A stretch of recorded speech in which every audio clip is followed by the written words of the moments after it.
This is like a before and after picture of the blue suit. If I only knew how to lose weight. Michael Herklots. What's up? Right here, Ferio Tego, and you know the name. I mean, you are a bit of name. A bit in of this name. world. Oh, that's very I would say a bit of name. Very kind of you. Thank you. I don't know if he's going to be annoyed by that or not. I'll take it. I'll take it. It's been a launch of almost a year for Ferio Tego. Of course, people know your history with Nat Sherman, and then you took that line, the Timeless, right? And some of those other ones, we're actually smoking the Sterling right here, Timeless. Prestige here. And Robusto here. How has it been in a world of COVID launching a new cigar? Well, you know, I just can't think of a better time to take a real, full-on life risk than in the middle of a pandemic that won't end. Right. You know, I mean, that sounds really good. And not just to start a small cigar business, family-owned, but then to buy legacy brands and try and prop those up too. That, to me, is just sheer brilliance at its finest. No, man. You are the Warren Buffett of cigars. We were here 1 year ago in a booth like this with no cigars, That's right. no price lists, no samples, absolutely nothing but a concept and stories and hugs. That's all we had. And so now we started shipping in October, so we've just completed 9 months in market. And today we're back here with 9 blends in market, all 4 of the Timeless blends that you mentioned, all 5 of the Metropolitan blends. That's 42 unique cigars, plus our second release of the Ferio Tego flagships, the Elegancia and Generoso. The 2021 we were sold in October, that's sold out. Now the 22s we just dropped, and we're celebrating 10 years of the Timeless brand. So we're going to launch the Timeless 10 years here. It's a crazy amount of stuff in a reasonably short amount of time, but it's been incredible. So it's a weird thing that you're a guy who has a name and a guy who has built a brand in your own brand. You worked with a major brand. Now you start fresh. So are you the new guy on the block, or are you a guy with a pedigree that people are like, you know what, that's somebody I'm willing to take a shot on in my shop?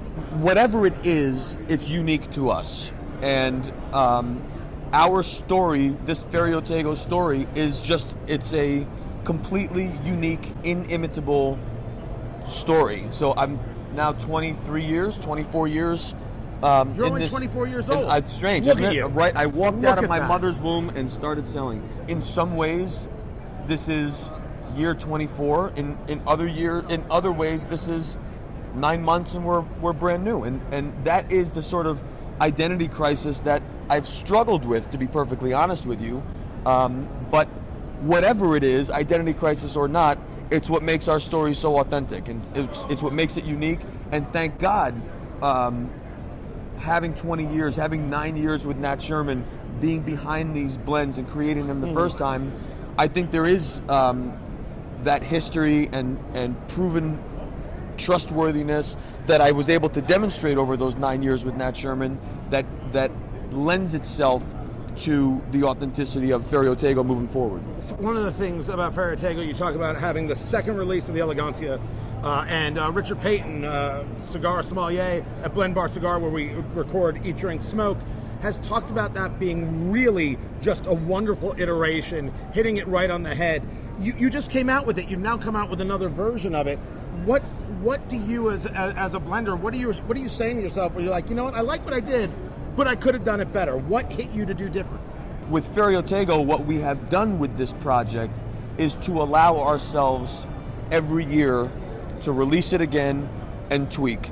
Not to make it completely different. I'm not going from jazz to heavy metal. It's basically re-recording the same song. So to a consumer, to a listener, they may not notice a difference because it's their favorite song and they listen to it all the time. But it's kind of remastering it every year, a little tweak, a little fine tune. Now at the end of the day, Elegancia tastes like Elegancia. Generoso will taste like Generoso. Those experiences and styles are firm. Right. But it provides a little bit of creative license, whereas with core, like Sterling and Prestige, for example, that we're having, every production is blended to the last production. So even though all the tobaccos are changing, the experience must be replicated.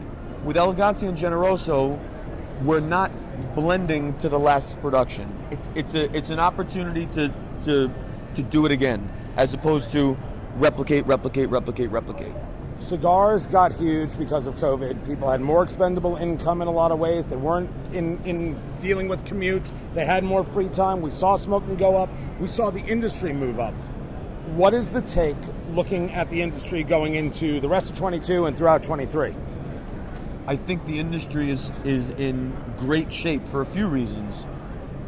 The most recent of which, obviously, is this ruling by Judge Mehta, is clearly in favor of the premium cigar industry, recognizing that premium cigars are different. Right, so this was the FDA actually getting slapped down on the deeming rule, stepping well about or outside of their own authority and actually engaging in a bit of manipulation of data. It was a very strong ruling for cigars that allows really you guys to move forward with new blends, new thoughts, new ideas. We have spent since 2016 really not knowing the rules.